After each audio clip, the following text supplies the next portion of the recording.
देखिए, कई महत्वपूर्ण इश्यूज एकदम सामने हैं। सबसे पहले मैं 69,000 वाले तमाम नौजवान और शिक्षक जिन्होंने लगातार आंदोलन किया, उनके संघर्ष को मैं बधाई देना चाहता हूं और आने वाले समय में जो उन्हें नियुक्ति मिलेगी उसके लिए भी उन्हें बहुत बहुत शुभकामनाएं। अब सरकार कितना ट्रांसपेरेंट तरीके से और जो कॉन्स्टिट्यूशनल जिम्मेदारी है सरकार की और सरकार कितना निभाएगी, उस पर डिपेंड करता है कि सरकार कितनी ट्रांसपेरेंट है, जिससे कि बच्चों को न्याय मिल जाए। दूसरा विषय यह है कि सरकार लगातार ये कहती है कि जीरो टॉलरेंस उनका है लॉ एंड ऑर्डर के इशू पर। शायद पूरे देश में कहीं ऐसी घटना नहीं हुई होगी जहां ठेकेदार, एजेई, इंजीनियर्स मिलकर के पहले तो घपला घोटाला करें, भ्रष्टाचार करें और कोई कारण ऐसा बने इंजीनियर की हत्या हो जाए। सोचिए, अपने पेमेंट को लेकर के, अपने मुनाफा को लेकर के हत्या हो जाए। और किस जिले में? सुल्तानपुर, जो लखनऊ से बिल्कुल करीब है। लखनऊ के बाद थोड़ा ही हिस्सा है जो अमेठी का पड़ता, वरना सुल्तानपुर जिला है, राजधानी के बिल्कुल पास वाले जिले में। और कोई हफ्ता नहीं बचता जिस दिन मुख्यमंत्री खुद न कहते हो लॉ एंड ऑर्डर को लेकर के, उनके अधिकारी न कहते हो।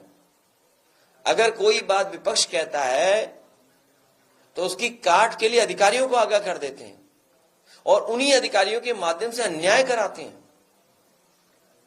कोई सोच सकता है कि एक पेमेंट को लेकर के एजेई की हत्या हो जाए, एक इंजीनियर की हत्या हो जाए? तो सोचिए कितने बड़े पैमाने पर भ्रष्टाचार उत्तर प्रदेश में चल रहा है।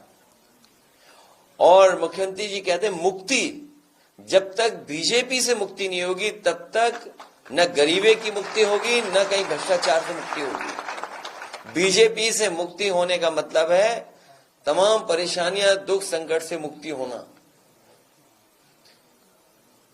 और अब जिस बात को हम सब लोग कहते रहे कि संविधान और आरक्षण पर निगाह है भारतीय जनता पार्टी की, उन्हें जब मौका मिलता है आरक्षण से खिलवाड़ करते हैं। संविधान की कैसे धज्जियां उड़े, कैसे उसमें क्या रास्ता निकाला जाए जिससे अपने लोगों को वो संतुष्ट कर दें या खुश कर दें।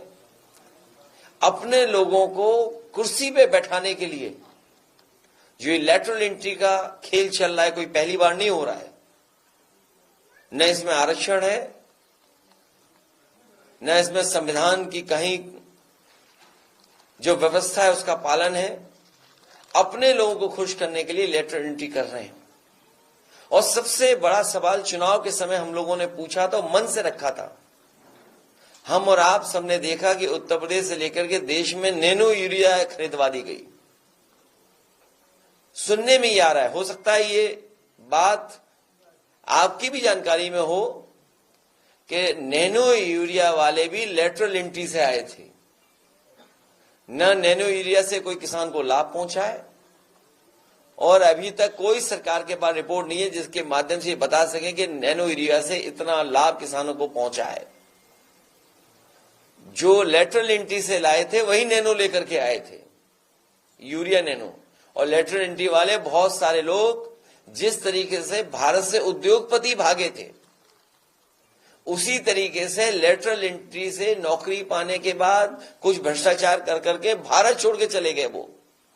तो हो सकता है भारतीय जनता पार्टी किसी नए भ्रष्टाचार की तैयारी कर रही हो और लेटरल एंट्री वाले लोगों से करा करके वो फिर भाग जाए भारत छोड़ करके।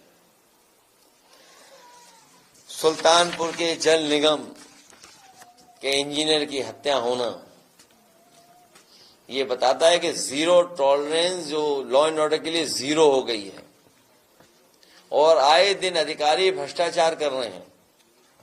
अभी कन्नौज की खबर मैंने अखबार में पढ़ी कि एक चौकी इंचार्ज किसी प्रधान पर दबाव बना रहा है कि एसी लगवा लें। बताओ, अब तो मौसम भी अच्छा हो गया, अब एसी क्या जरूरत है? अब तो पंखे से सो सकते हो। बताइए, मौसम अच्छा हो गया, उस समय भी पुलिस नहीं मान रही है, दबाव बना रही एसी के लिए। ये है इनका जीरो टॉलरेंस करप्शन का। और आपके विभाग के बारे में मैंने बोला, आपके विभाग के बारे, आपके विभाग में भी भ्रष्टाचार है उत्तर प्रदेश का, आप सब जानते हो जितने खड़े हैं। क्योंकि सुनने में आया कि 1000 होर्डिंग का पैसा लिया जाता है, लगती 200 ही है। और ये नहीं मानते, आप जांच कर लो। अरे ये बात कहीं गलत हो तो आप बता दो। और वो थाने वाला मामला तो अभी तक खुला ही नहीं। एक थाना जो बलिया में था, उसकी प्रतिदिन की क्या कमाई थी सोचिए, कितने लाख की कमाई थी सोचिए प्रतिदिन। और कैसे पोस्टिंग मिली होगी सोचिए आप, पोस्टिंग कैसे मिली होगी? उसके लिए भी कोई रेट रहा होगा पोस्टिंग को लेकर के। और बताइए, आपके चैनल की एक पत्रकार महिला कह रहे हैं कि उससे भी पूछ रहे हैं रेट। सोचिए आप, ट्वीट किया उसने। ये हालत है लॉ एंड ऑर्डर की।